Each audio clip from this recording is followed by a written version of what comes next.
sure that Kyler Murray is big enough. This is Tom Brady. He's not just going to retire. Whitey, big fan of the show. Appreciate I've got Bryan Murphy to my left, making sure everything's smooth, crispy, buttery. James Harden is systematically ruining the game of basketball. It's the most overrated player. And there you I've are, the Chicago Bears with a championship defense. And Mitch, I'm sure Dancing with the Stars is happy to have Antonio back. If you thought you were going to get Zion, that's your bad. You are now listening to Open Season. Your host, Billy Allen. Welcome. It is the Open Season show. We are here live from Norwood, Massachusetts. Switching up the backdrop a little bit, but it's the same place, same program, Open Season. I'm your host, Billy Allen. Bryan Murphy produces the show. And tonight we're talking about a whole lot. We got to wrap up the NFL draft. For once, the Jets make a couple smart picks. And Trevor Lawrence, he was a pretty obvious number one. The Patriots, they get their quarterback of the future, Mac Jones. Is he just another guy, or is he going to be a Big Mac? We're talking about all that. Aaron Rodgers isn't all too happy in Green Bay.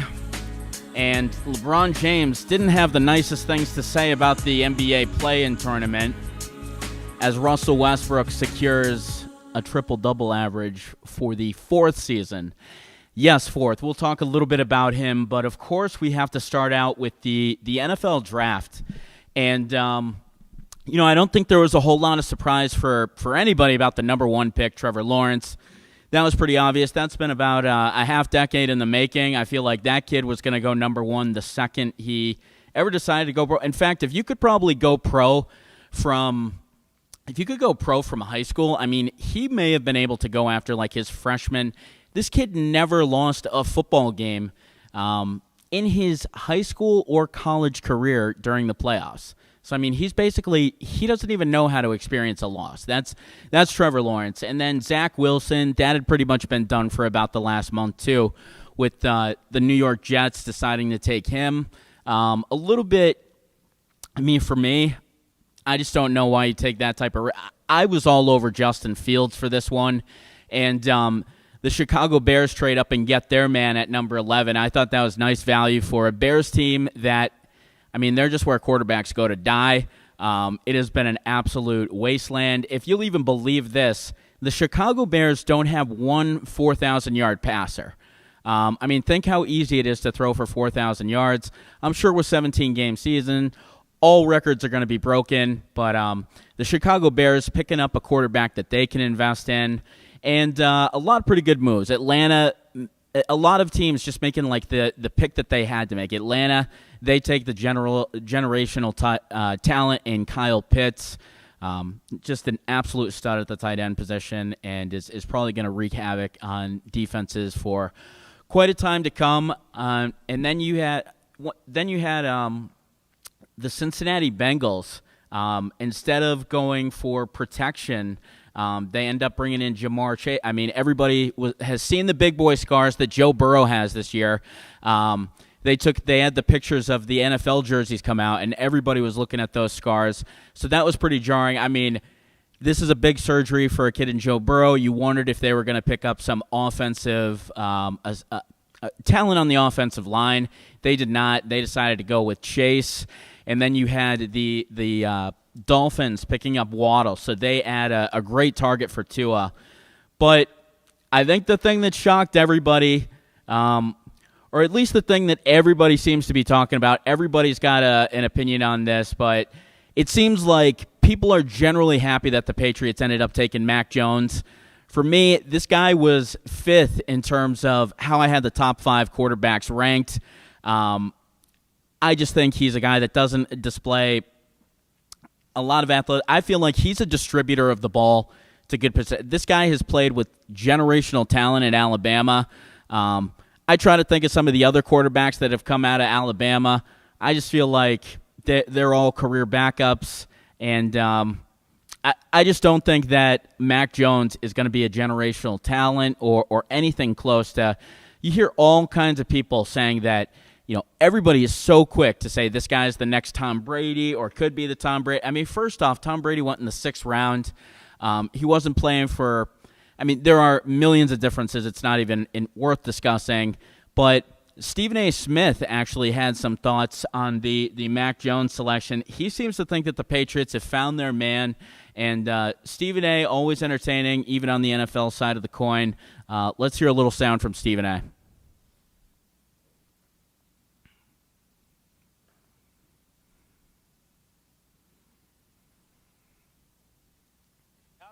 That you have to do your job. So understand that's basically an extension of the coach, because that's what Nick Saban is most known for outside of winning, of course. And when you look at it from that perspective, and then you take into account all the years of success we saw from New England at the quarterback position, what did they have? A guy relatively immobile, but a guy that was a football savant, that knew what everybody else was supposed to do, that knew what he needed to do, that was an accurate passer, that was a system quarterback. Bill Belichick, Josh McDaniel is still there. When you look at somebody, if you had to look at one quarterback in this draft that was similar in style and similar in terms of what the kind of things that Tom Brady brought to the table and what we anticipate this guy will be able to bring to the table, he was that one guy, and I think that he landed in the perfect spot. And we're talking about the New England Patriots. I don't give a damn about the Bears tradition. I give a damn about the recent history of the New England Patriots over the last 20 years. Not just Bill the Belichick tradition. And Josh McDaniel is still there. Yeah, and there you have Stephen A. Smith obviously saying you get a guy that's in the Brady mold or whatever, but I just feel like so many people have been quick to put this guy up and already say that he's going to be the next Brady. Everybody's like, oh, great. He's not in great shape. Brady wasn't in great shape. It's like people are going to take the biggest things to be able to try to swipe it up to Tom Brady. But it's, I just feel like Mac Jones is a good distributor of the football. Everybody always said they're saying, everybody's talking, he was the smartest guy in the room, and he wowed scouts with his smarts. I mean, Ryan Fitzpatrick had basically a perfect score on the Wonderlic and went to Harvard, and this guy throws more turnovers than you can ever imagine. So I don't really get how much smarts has to do with being a quarterback, because ultimately you've got to be able to read defenses, and that's a whole different level of smarts. We've got one ringing through right now. I think we'll take it. Hi, who's on the line? We actually had somebody hang up. If you called and tried to get through, why don't you give us a call back? All right. See, Simon says we'll play that game. Hi, you're live on Open Season. Who do we got? Yeah, we got Justin from Charlestown. How's it going? Hey, man, it's going pretty good. We're breaking down this NFL draft a little bit. Yeah, I heard you crapping all over Mac Jones. That's why I had to call in. I was just about to get to the part where I loved him, Oh, okay. Yeah, I didn't think that was actually going to come, so that's why I had to call. You seem to forget there's a quarterback by the name of Joe Namath. He also played at Alabama, but let's forget about that. What was that, 50, 60 years ago? Yeah, well, can you tell me an athletic mobile quarterback that has won a Super Bowl? I mean, Mac. I don't know what to say about Mac. You can't possibly be happy about this, Justin. They waited so long. You never thought they would actually take a quarterback, and then when they do, it's Mac Jones. They're 4 spots away from Fields. Billy, my man. I just asked you a question. You're not answering. Can you tell me a quarterback that's won a Super Bowl that is a mobile quarterback?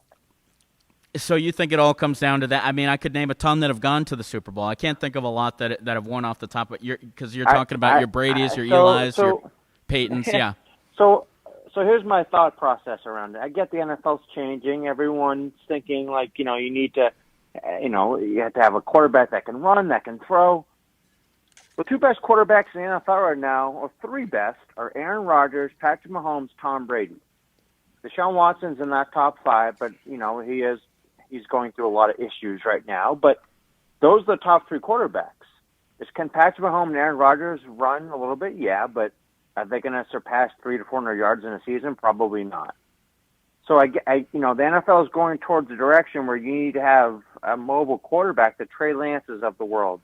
I wanted Justin Fields just like you did, but to give up 2 first-round picks all those picks to get a guy that, like, if he's so good, how come he slipped to 11? This guy fell into the Patriots' lap. I mean, the guy you're telling me to get excited to fell to 15. So what's the case there? Well, Billy, you want an athletic quarterback. We had one last year, and you seem to love him too. I didn't necessarily say that I want an athletic quarterback. I just didn't want Mac Jones. This was long before the Pats took him. I just have not been on the Mac Jones. Neither have I. Who do you think will have a better career, Mac Jones or A.J. McCarron? Because I got to say, I don't see where Mac Jones is that much better than A.J. McCarron. Didn't A.J. McCarron win 2 championships? Did A.J. McCarron win a national championship and break all the records? And so here's the debate that I love talking about. Mac Jones had the best weapons, correct? Yes. What did Trevor Lawrence have? Was he throwing to a bunch of like D2 receivers, or did he have legit NFL players on his team as well? I mean, I think he did too. I think all these top teams do. Okay. Mac Jones played with great talent. So did Tua. Did Tua put up the same numbers that Mac Jones did? He didn't, no. Okay. I'm just saying, he's doing something right. He's a smart guy. He's going to make it work. Was I in love with the pick? No. But I had to call it because I knew that you were going to crap all over Mac Jones. It's just so hard to get excited about that. Can you really invest in this guy as a Pats quarterback? You think this guy is the next guy? Who would you rather have, Mac Jones or Jimmy Garoppolo? I would rather have Mac Jones. Okay. Those were our two options. I don't think the Patriots ever loved Fields for whatever reason. We all loved him, but I'm happy that we don't. It's like back to the days of when Isaiah Thomas, we were thinking about giving him a contract or getting, Kyrie Irving. I think we all just wish that we didn't have to deal with Isaiah Thomas. Same thing here. We all do not want Jimmy G, so whatever the other option is, I'm fine with. No, I mean I can agree with that. I don't want Jimmy. I don't want Jimmy G. So what did you think about the rest of the Patriots draft outside the first pick? I thought it was very Belichick-like, the rest of the draft. I feel like it was obvious that there was probably a little pressure from Kraft in the first round, and then it felt like a very Belichick-like draft for the rest of it. Yeah, taking D tackles and running backs, and I thought it was the best draft he's had in a couple years. I really like the defensive tackle we got. I really like the linebackers that we get, especially the kid from Oklahoma. We're changing our defense to become more athletic and speed, which is something that we lacked a lot of last year. And the running back, I mean, I'd never heard of him before. I had to look him up. He looks like a power back. I don't know if that really fits today's game, but I thought overall Bill did a really good job, and he was aggressive in getting that guy in the second round, which Patriots are never doing that in any draft. So overall, we'll see what happens, but I think I'm pretty happy. I really feel like this offseason, Bill Belichick knew he had pressure from Brady winning the championship and the media and Kraft. I think he's, giving a big middle finger to the rest of the league, saying, like, Pats aren't going anywhere. We're going to be back in the playoffs this year. Yeah. No, I agree. And isn't that funny that that not only did the Pats not trade out of the 15 spot, that they also trade up in the second round? Because I was absolutely shocked when they did that. But it was a very very different. It was definitely apparent that they were a little bit more, I don't know if this is a good word, but a little bit more like desperate this year. Like they're making a lot of moves that, not saying that Bill Belichick's desperate, but if somebody else was making these moves, I feel like that would almost look like a desperate team. Like when you sign all these free agents, when you're drafting the next quarterback, like it kind of shows that Tom Brady winning the championship last year scared the hell out of them, or at least has them motivated. Yeah, I agree, but I also think that a lot of it has to do with, look at what the team was last year. I mean, that team was the worst Patriots team since Belichick's been there, and that's all his fault. He's the GM. Did he coach them up? Yeah, but he was the GM. It's his fault. I think he realized he had the most amount of money ever to spend in free agency, and he spent a lot of it. But I also think with his age, he's got one more real go at this for like another 5 years where he can build a championship contending football team, and he sees the opportunity. Do I agree with all the receivers we got? Absolutely not. But I really like the tight ends we got. I like the defensive players we got, and I like the draft.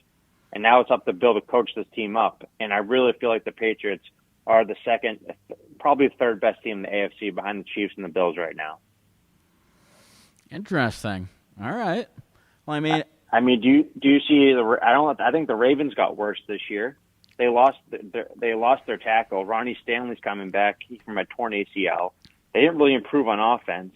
I think the biggest question is really how the quarterback stuff plays out. Honestly, like I think they have a good. So, what do you see as far as how they split the games this year? I mean, does Cam play half the year? Like, because it's like either way, if Cam gets out to a good start, that's going to be good for the team. And if Cam kind of sucks early, that's going to be good for the team too, because they're going to be able to put Mac Jones in there. So I guess, how do you see the season playing out? Yeah, I think it's great right now. I think everyone, when we signed Cam Newton again, we're all like, oh crap, like $15 million.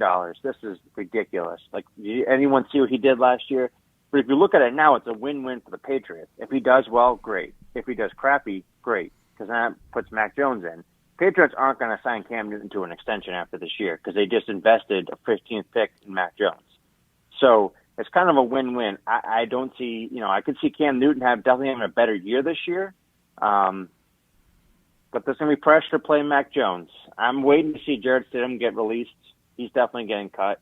They'll probably bring back Brian Hoyer to be the third string to kind of help mentor Mac Jones, because Cam Newton's not really a mentor type for a mobile quarterback, or a lack of mobility per se. So it's going to be interesting. What are your thoughts on Cam Newton this year? I know you're a big fan. Yeah, I mean, I'm definitely looking at a Pro Bowl season for Cam. I mean, that's pretty obvious. Especially coming off that hot 3-touchdown game. I think he's only going to pick up on the momentum from last year, Justin. 3 touchdowns a game against the Jets. Why can't he go 3 touchdowns every game this year? No, I mean, Cam's going to – I feel like this is the thing. I thought that they are going to win a couple games, but I would like to see Cam lose a couple games. I'd like to see Mac Jones pretty early on. I mean, I think during these – like Bill Belichick, I mean, he doesn't really play a guy that's going to be – like if Mac Jones is crushing these workouts over the summer, I feel like, he could potentially start. I think that Cam's definitely going to be the one who starts, but I feel like Belichick will play the better guy. I just feel like it's going to be pretty apparent early on that Mac Jones is a much better thrower. So, I 100% agree. I mean, I think we all can agree that probably Helen Keller's a better thrower with accuracy than Cam Newton at this point in his career. But I do think if Cam Newton's playing at a better level than he did last year, even if it's a little bit better, he's still the second best quarterback in our division. Like, I think it's going to take a while for these young quarterbacks. I think Tua's trash, and I think the Jets quarterback, he's good. Dude, he's better than Cam. Come on, you would rather have Cam than that kid? Who's going to have a better season, Billy? Like wins wise? Performance wise. I mean, I would assume Zach Wilson. I mean, he can actually throw the football. I mean, you see his pro day? You see that throw that he had? Yeah, you know who also made those same throws? Sam Darnold. It takes a while for a quarterback to just get groomed into the NFL. Mahomes had to sit for a year before he played. Josh Allen was a train wreck for a year and a half. We can't all just come on the scene like Justin Herbert, who also has good weapons, by the way, and take the league by storm. I don't see it. I think New York's going to eat this kid alive. He looks like he just graduated middle school. And, these New York teams keep drafting these quarterbacks out of USC and the Pac-12, and they all crumble because they can't deal with the pressure. It's going to be tough. He's going to be a good quarterback. I don't think he'll be, breaking rookie numbers this year by any means, though.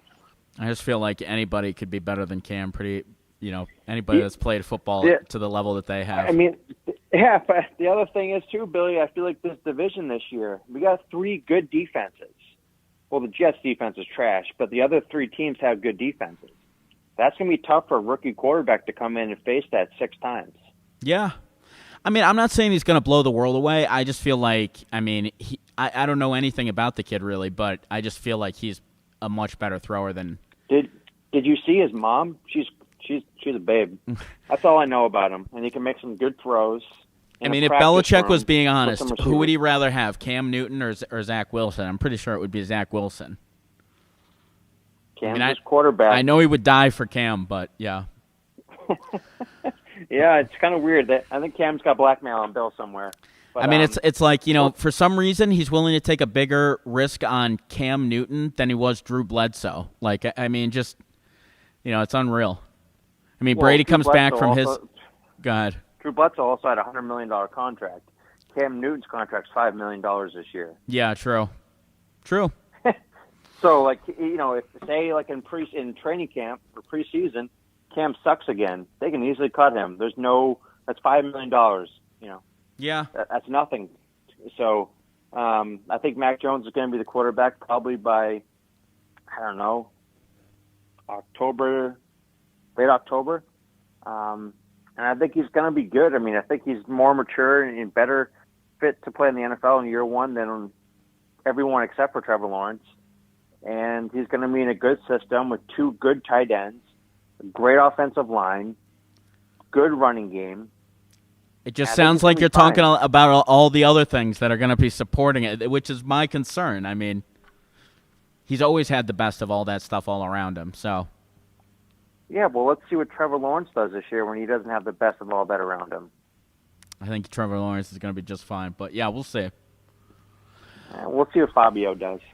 All right, man. Well, no, I had to call in because I can't deal with this Mac Jones hate. He's a nice kid, and he's gonna do fine. Oh God, he's a nice kid. How many DUIs does he? And then he dressed up as an Obama for Halloween. Oh, you want to talk about DUIs? Did you care about Antonio Brown's beating up women when we signed him? You want to go DUI? I'm just saying. I mean, all those other quarterbacks, no DUIs. They all went off to school. No DUIs. Mac Jones. Zach Wilson went to BYU. You can't drink. Hey, there's a difference. That'll help your chances. Yeah. I like kids that risk it all. They're like, screw it, I'm going to drink and drive. I'd rather take that kid than the kid that says, I'm not going to drink tonight because I go to a Mormon school.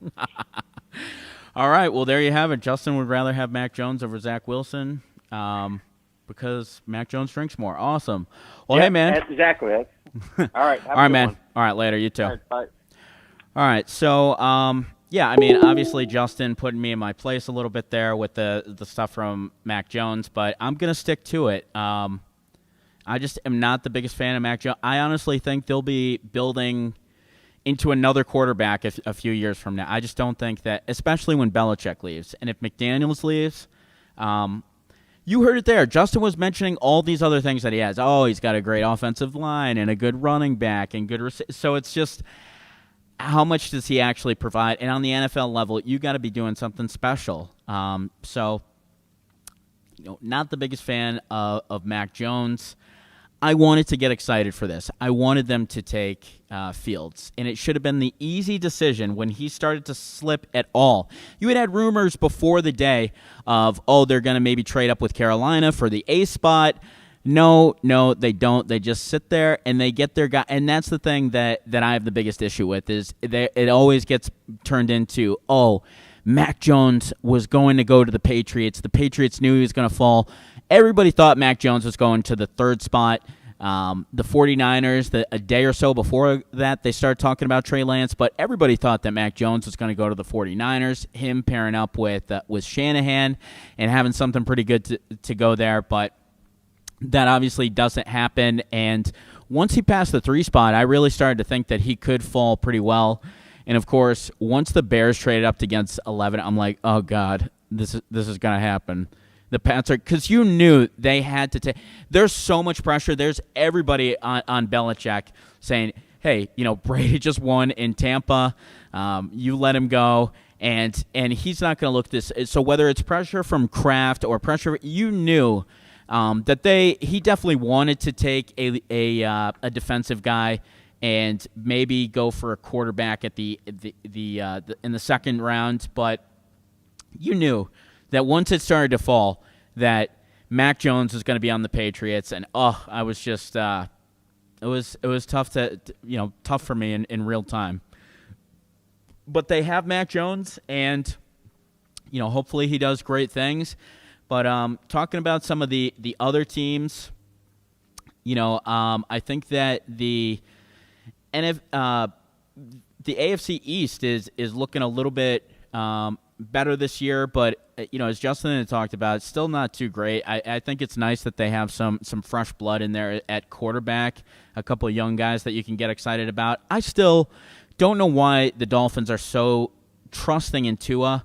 I mean, that guy has been absolutely broken a couple times. He just seems small and slight. I don't think he's going to hold up. I mean, you saw teams that were afraid to take the Heisman Trophy winner, the receiver, Devontae Smith, but just because of his height and size. And Tua is a guy that's going to get a lot of pounding, and I just think he's small. I don't think he's. People say that he's like a left-handed Drew Brees. I don't quite see it with Tua.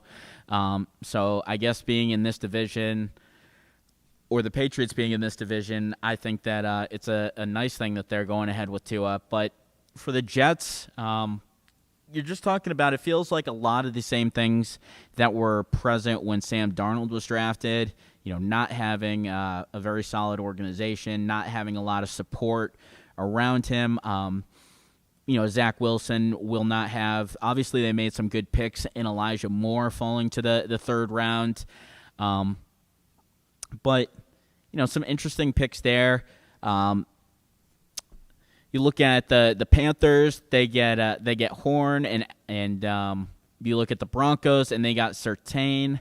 You didn't really think that either of those guys was going to go out of the top 10, so that all fell real for me.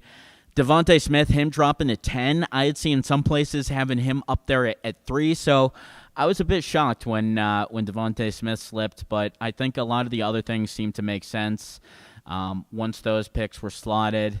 And, when you're looking at some of these teams, you look at obviously the Bucs getting a decent backup quarterback. They're definitely – that team, it's like they're drafting. They don't have any holes. And then I think the other big story was Trey Lance going to the third overall pick. Obviously, coming from ND State, he is going to be somebody that is playing for a smaller school, and probably won't get as much credibility for that. But just his ability to be accurate, to get the ball out quick. Everybody says that this kid is off the charts in terms of his fundamentals, just the type of guy that he is. He's big, he's got speed, and everybody seems to think that this kid is just on the very tip of what he could potentially be. So that seems to be a pick that the 49ers are going to be excited for, but I think a lot of pressure is going to be on them. I think everybody's going to be pinning Shanahan and Lynch to this Trey Lance pick, because if they choose wrong on the quarterback, that team is wrapped up, ready to go, ready to win a championship. So to mess up in that would not be too good for them. So other stories of note. Aaron Rodgers, seems like every week we've got some reason to talk about Aaron Rodgers, whether he's on Jeopardy and wants to retire to do that, or whether he is just a sourpuss. We actually have a little bit of sound on Aaron Rodgers. Colin Cowherd talking about Aaron Rodgers, saying that Aaron will never unsee the Jordan Love pick and wants to get out of Green Bay. Contract. When you get married, you're signing stuff, right? You got to go get your license. Why? That's what the way sports is. I mean, you are contractually tied to it. So it is a relationship. It is a marriage. And to fix a marriage, you got to go to therapy. You got to make sacrifices. But even if you do all that, once you lose trust, it's really over. You can go to therapy forever. If I don't trust you, or you don't trust me, we can smile, we can still be intimate occasionally, we can go to dinner parties, vacations, not yell at each other in front of the kids, but deep down, the reservoirs at your soul, I don't trust you, you don't trust me, it's over, really. It's not a great relationship. And Aaron Rodgers will never unsee the Jordan Love pick. And Aaron just happens to be a guy that forgets nothing and remembers everything. The trust has been lost. Rip the Band-Aid off. Let's go. Green Bay is about Super Bowls. This isn't the Bengals here. This isn't the Lions here. It's about Super Bowls. You're not winning a Super Bowl with this level of animosity. Yeah, so there you got Colin talking a little bit about the fact that there's just things are not going well, and we heard it right before the draft that Aaron Rodgers not happy in Green Bay, so that's going to bring about the question. Mark Schlereth was saying some rumors that that Aaron Rodgers was going to go to the Broncos and that it was a done deal. But it seems like it's going to be a little bit bigger deal than that and take a little bit of time to happen. I'm kind of just sick of Aaron Rodgers. I mean, he's so great. He's a great individual talent, but I just think he is so spoiled. I saw it. I don't know if anybody caught this, but Terry Bradshaw was on with Colin Cowherd, and he was just absolutely trashing Rodgers, saying that Rodgers has probably the worst footwork I've ever seen for a starting quarterback, and just all kinds of things about him. And I feel like anybody that's really been close to Aaron Rodgers or spent a lot of time with him, he seems to just be somebody that really never takes accountability, is just somebody that he's always been this amazing talent, and I feel like he thinks he's smarter than every other guy in the room. But Aaron Rodgers, I just feel like he always kind of crumbles when the pressure is on too. He could have won that game against Tampa Bay towards the end of the season in the playoffs, and they choked. And you almost kind of knew that was going to happen. So Aaron Rodgers wants a trade, and a lot of people are talking about where he might go. Apparently, he's intrigued by the Las Vegas Raiders. I had heard that he wanted to go to the 49ers. He's a kid from the Bay. He's always wanted to play in the Bay, but does not want to go back to Green Bay. So if there's any team out there that could get Aaron Rodgers, I don't even necessarily 100% know who it would be. I think it would be really interesting if, really anybody, even if the Patriots right now were to decide to trade for Aaron Rodgers. I mean, why not? One of the things I don't really understand is why don't teams do the thing more of what the Redskins did when they took a couple quarterbacks, when they took Kirk Cousins and they took RG3 in the same draft. I feel like until you hit on your quarterback, quarterback is the most important position, by so much. A good quarterback, every year Seattle wins games because of Russell Wilson.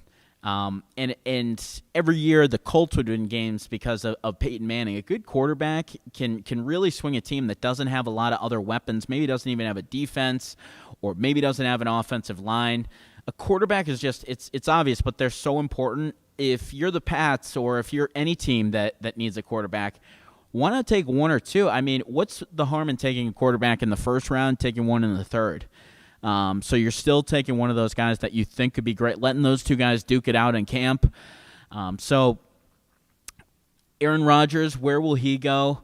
I don't know. I would love to see him go to a team like the Raiders. You know that John Gruden would definitely throw everything in the basket for Aaron Rodgers. He's absolutely obsessed with quarterbacks, and I'm sure that he would just be, all kinds of giddy to get Aaron Rodgers. So that seems to be one potential option, but it doesn't seem to, as the Broncos had put out in the USA Today, saying that they're most likely not going to be interested in Aaron Rodgers. You wonder how big truly how big the demand for a guy like Aaron Rodgers would even be. I feel like a lot of people are tired with him, and he was clearly the MVP this year, threw 46 touchdowns, but he's only got one championship, and I think a lot of people are going to look at that when everything is said and done. It feels like there's so many quarterbacks that, when they're – obviously Aaron Rodgers is going to be a Hall of Fame quarterback, but, does he want to be able to say that Eli Manning has more championships than he does? Or you even heard Matt LaFleur this week saying that he thinks Aaron Rodgers is the greatest quarterback of all time, and that it doesn't matter the whole Super Bowl and stuff. It's like, oh, yeah. If you just completely toss out, Super Bowls, which is the most important facet of the entire NFL season, if you just throw out his play in those, or how many of those he has, he's the greatest of all time. So I think it's funny how quickly, him just bending into a pretzel to try to appease Aaron Rodgers. So Aaron Rodgers could be on the move, not just to the Jeopardy stage, but he could potentially be out of Green Bay. Do you think that he will actually move? You can call us up, 617-702-2542. I almost think it's something where maybe Green Bay can salvage this, because if you're Aaron Rodgers, how many teams are you actually going to be able to go to where you're going to have the utmost say, where you're going to have say in like the draft picks? I mean, a lot of these teams are starting to go with younger quarterbacks. Obviously, Tampa Bay was a team that was able to go with an older quarterback, but it was only Tampa Bay and the Chargers, really, that were even in on Tom Brady, the greatest of all time. So how many people would want Aaron Rodgers? I certainly would. I would give up the entire draft. I'd give up the entire draft this year for Aaron Rodgers, because I think that just puts you in a position to compete. And for me, it's all about risking whatever it takes to get back on the stage for a championship. And, people are never upset with what you may do to get a championship. When you can look back and justify a move with a championship, you're like, it was all worth it, because that's really all that it comes down to. So does Aaron Rodgers even truly want to go to a team and try to build them up and try to learn a new system? Obviously, he's not going to learn a new system. So does he even want to do that? He's been in Green Bay making it work for so long. So, I could almost believe that some of the stuff that he's putting out there is just stuff to try to get Green Bay to maybe rework a contract with him, but I don't necessarily think that he's going to be 100% on the move. I think it may be a bluff. So I just can't really see. I think if you're going to get Aaron Rodgers, I mean, you've probably got to put up, 3 first-round picks for Aaron Rodgers to be able to get him, and he's 37. So it's almost like what you would have to give up. It's kind of like the Brady situation. What you would have to give up, it doesn't really make a whole lot of sense for either team, because you got to give up such a young haul, and if you're going to give anything back from those 3 draft picks, you're not going to trade the greatest quarterback of all time. So, is it something like that where Aaron Rodgers is just kind of too hard to move at this stage in his career? But I'm going to say that he stays in Green Bay. Maybe next year, the year after. It seems like the Seahawks have rekindled things with Russell Wilson. Maybe the Green Bay Packers will rekindle things with Aaron Rodgers. So we'll have to see about that. When you heard that Terry Bradshaw was talking trash about him, that's when I was like, I mean, Terry Bradshaw, I think aside from Favre, has like the most interceptions or something like that of all time. I mean, so quarterback was a whole lot different game back then, but Terry Bradshaw, I think, is he one of the most overrated quarterbacks in the Hall of Fame? I mean, look at that guy's stats. You would never put a quarterback. It wouldn't even matter if he had. It would be like the Edelman argument or something like Edelman had great Super Bowls. So even if Bradshaw had won all those Super Bowls, you probably still wouldn't put him in the Hall of Fame with his career if you put it in today's space. But with all the rules changing and stuff like that, I'm sure the quarterbacks over the next 5-10 years are going to continue. I mean, maybe we see a 6,000-yard passer. Mahomes threw for 5,000 as a rookie. I still think that guy has more ceiling. So maybe we see a quarterback throw for 6,000 yards, and we have an extra game added on. So I think Peyton Manning threw for like 5,500 in 16 games. So I think it's definitely possible that over the next 5-10 years we see a quarterback that maybe throws for 6,000 yards.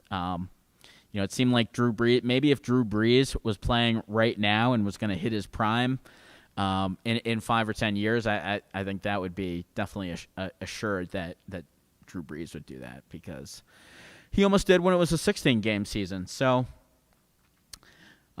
flipping on to the NBA, I think the biggest story is last night, Russell Westbrook put up 24 assists and 21 rebounds to secure his 4th straight season of averaging a triple-double. I mean, for so many guys, it's a huge achievement to just get one triple-double. I just think that history is kind of going to be kind to a guy like Russell Westbrook. I think we're going to look back. So many people don't appreciate this guy right now. I think, one, he is going to be a guy that we look back and we almost look at this guy with like a Kobe-like mentality.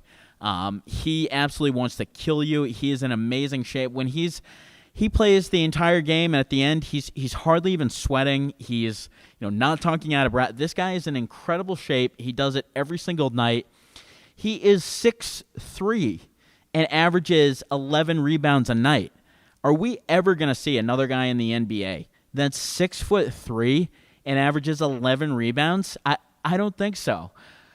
So Russell Westbrook averaging 4 seasons of a triple-double. It's just absolutely amazing stuff, and wrapping it up with 24 assists and 21 rebounds. You just shouldn't be able to do that. How many guys are we going to be able to look at that were able to average that high of points, rebounds, assists? They actually had the debate coming up, and we'll talk about this in just a second, but who had a better career? Was it Russell Westbrook or was it Allen Iverson? And that seemed to get some people pretty heated. We actually have a little bit of sound from Kendrick Perkins talking about his case for why Russell Westbrook will finish with a better career than Allen Iverson. Take a listen. Both of them have 2 All-Star MVPs, okay? But when we go down and we look at this is the separation right here, okay? This is the separation. Oscar Robertson set a milestone, a feat, 54 years ago that no one thought that this milestone could be broken. Triple-double record, right? A milestone. And guess who comes along? Russell Westbrook. Not only did he reach that milestone, he did it for 3 straight seasons. The man averaged a triple-double for 3 straight seasons. And now he's going on his 4th season of averaging a triple-double. With all due respect to AI, we will never see another Russell Westbrook in our lifetime. So with that being said, I'm taking Russell Westbrook's career over AI. Carry on. I'm not going to pretend. Ooh, how about that? Kendrick Perkins putting it down. If you want to call up and give your opinion, AI or Russell Westbrook, who's going to end up having a better career? 617-702-2542. I think you all have an idea of where Kendrick Perkins stands on that. Spoiler alert, Max took the side of Allen Iverson. I think for me, that's a really tough one. When I was growing up, when we all were, Allen Iverson was like the toughest little dude that could, and I was always kind of small, and so, just Allen Iverson being somebody that no matter how many times he hit the deck, he was always up. Sure, he missed a lot of games, but he was just one of the toughest bastards. He was only like 5'10", so skinny, and his impact over the league. And you got to imagine what a guy like that would do in today's. I think that he's more talented than Russell Westbrook. He was one of the best, defenders too at his size. But I think it was truly impressive what he was able to do. I think that if you're just talking about performance, I think it's tough to argue with Westbrook's career stats. You're talking about a couple guys that have been able to lead the league in scoring, guys that have gotten their MVPs, putting up great performances in the playoffs. I think if I have to go with one guy to win a game, I think I'm going with Allen Iverson. But who's had the better career? It may go down to Westbrook, but this also may be a fact that Russell Westbrook is going to play a lot more games than Allen Iverson. I think that Allen Iverson, one of the things that kind of damns his history is that he only played something in the 900s of games, and Russell Westbrook is pretty much already past him. So you got to assume that. When you talk about Westbrook, you're talking about career averages of 23 points, 8.5 assists, and 7.5 rebounds. And those just kind of, those ones knock AIs out of the water. So sure, AI averaged more points, more steals. But I think when you talk about, the question was who's going to have the better career, it may just be Russell Westbrook. I think that history is going to be very kind to a guy like Russell Westbrook because I I just don't think we're going to see somebody average a triple-double for this long. I think it's so tough to do, and I think people are just kind of taking for granted how easily Russell Westbrook's been able to do it because he doesn't win the most games, but just being able to be that size. And the guy is leading the league in rebounds this year. Leading the league in assists, but the guy is averaging 11.3. He's up in the top 5 for rebounders. You look at all the other guys; they're huge oafs. You're talking about like Capella, and you're talking about you're talking about like the guy that Christ is slipping my name, the center that went to the Chicago Bulls. But you're talking about just big oafs when you talk about the guys that are leading the league in rebounds. And then you have Russell Westbrook. So I just think it's so impressive that not only can he dish it out that many times, but also that he can rebound, that he can score so well too. I mean, this guy has a 23-point per game career average, and to be able to do that and be able to put up 11 boards, 11 assists, I mean, it's just freakish what this guy is doing. And so many people talk about, like, whenever you hear the discussion about Russell Westbrook, it's always like, oh, he's selfish or blah, blah, blah. I think people think he's like stat hogging or something like that. And I think he's had a good quote that's like, if everybody could get these stats, why don't they just come out and do it?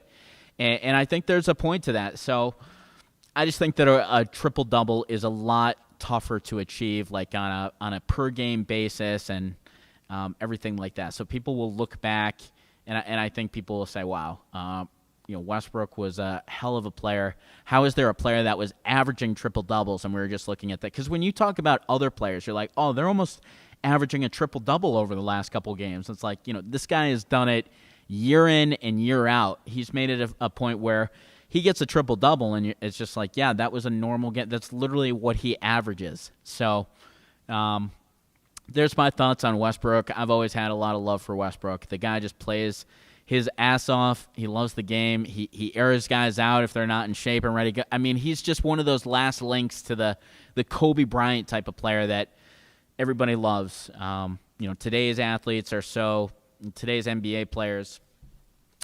Danny Ainge always talks about it when he comes on to Toucher and Rich in the mornings, talks about how they're always on their phones, and just things are different. Everybody's friends now, so I like it when you're looking at guys like Russell Westbrook that he really wants to kill you. He wants to put his foot on your throat.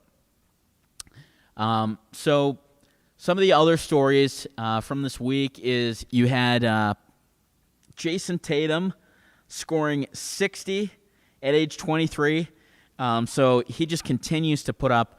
If you're looking at any of the all-timers, when you talk about 60 points, I mean, there is nobody that scored 60 points by accident. You're talking about 60 points, you're talking like Allen Iverson, Shaq, you're talking Wilt Chamberlain. So you're talking all these great. There's nobody in there that's not making the Hall of Fame. So I just think it's really incredible what Tatum is doing. And sure, it's not going to the biggest winning effort, but I don't think this is necessarily a team that we should get mad at that isn't winning a championship. I mean, when you look at the Celtics, do you really think they're a team that you should be mad at if they're not in the championship when it comes down to it? Absolutely not. They don't really have a center. They don't really have a point guard that they can rely on. Sure, they get good play from Kemba sometimes, but he's small, can't play great defense, hurt a lot, just not as explosive as he was able to be prior to his knee injury. And the Celtics just not with a whole lot of depth. So I think it's just pretty damn impressive what a kid like Jason Tatum is doing right now and able to score 26.5 points a game in a season where the Celtics, I think it's nobody's beating the Nets in the Eastern Conference. I mean, that's pretty obvious. Durant has been scoring 42 points a game like at will. He can basically sleep through these games and score 40. So I think you're pretty screwed if you think you have a good chance to take on the Nets and you're in the Eastern Conference. I even think if you're the Lakers, you have to be sweating it a little bit because things have not been so great since LeBron came back. They've been saddled with a couple losses. And Anthony Davis has not been playing well. He had a 12-point stinker the other night. So it's almost one of those things where you're like, if they are able to put those three together, how could somebody beat them? But it seems like they haven't able to put those three together and all on the same page just yet, whereas the Nets, it's almost like two of those guys can struggle as long as they get Durant to just put up a solid effort, which, I mean, he pretty much always does. I mean, the guy is shooting over 50% and averaging 30 points a game. Coming off the injury, I mean, he scores so easily. He is just liquid offense. So he's been extremely impressive this year, and I think you're looking at a couple interesting situations. You're looking at the Lakers potentially having to be in that play-in game. So things are getting juicy in the NBA. Wondering if what people think as far as the playoffs are concerned. So you have teams like Golden State that have been firing on all cylinders, really behind Curry. I mean, Draymond Green, Mr. Triple Single. Sure, he's gotten a lot of assists, but man, has that team just fallen off. And I think that also showcases just how important Klay Thompson was. Not to take away anything from Steph, honestly not, but just I think that Klay Thompson was a huge part of these teams, and I think if he was on this team, I think they would be a whole lot better. But what Steph Curry has done this year has really been impressive, just taking that team on his back. Nothing will beat the team that Russell Westbrook took to the playoffs years ago, or some of those Cavs teams that LeBron took to the finals. But yeah, things are getting interesting out there. Milwaukee won a pretty good one the other day, and Giannis looks like he's rounding into form for the playoffs. Although in the playoffs, you got to shoot threes sometimes, so if they're able to keep him out of the 2-point area, that's when Giannis struggles a little bit. So, we'll continue to talk that around as some of the playoff positions will solidify a little bit this week and settle, so to speak. So we'll focus a little bit more on that, and that's going to do it from us here, for us here in Norwood. For Bryan, I'm Billy. We'll catch you next week, same time, same place, and we'll be on time this week. So we'll check you then. It's good to be back, and appreciate you all tuning in. Take care.